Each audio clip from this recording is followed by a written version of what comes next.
Welcome to VTV Andhra Pradesh. Golugonda మండలం చీడుగుమ్మల గ్రామంలో మాజీ ముఖ్యమంత్రి నందమూరి తారక రామారావు విగ్రహావిష్కరణ సందర్భంగా ఆంధ్రప్రదేశ్ రాష్ట్ర శాసనసభ స్పీకర్ చింతకాయల అయ్యన్న పాత్రుడు మాట్లాడుతూ ఎన్టీఆర్ విగ్రహం ఆవిష్కరించడం ఎంతగానో ఆనందంగా ఉందన్నారు. మాకులాంటి వాళ్లకు ఎన్టీఆర్ ఒక ఆదర్శప్రాయమని అన్నారు. ఈ సందర్భంగా ఆయన మాట్లాడుతూ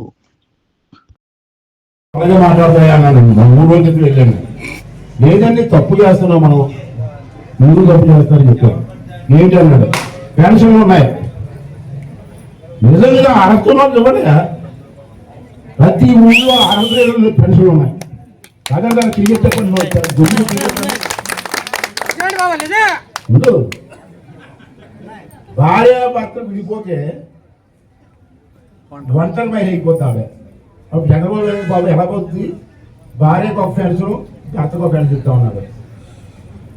అప్పుడు అనుకున్నా ఇస్తా ఉన్నాం. ఇప్పుడు ఏంటి కొన్ని ఊళ్ళు వెళ్తాను నేను, ఇద్దరు కలిసే ఉన్నారు. మరి 2 పెన్షన్ తీసుకున్నారు కదా, ఇద్దరు కలిసి ఉన్నారు. ఏంటంటే ఆ పెన్షన్ కోసం ఇప్పుడు రాసుకున్నాం అన్నమాట. అంటే ఒక పెన్షన్ కోసం ఇప్పుడు రాసుకున్నారు. కానీ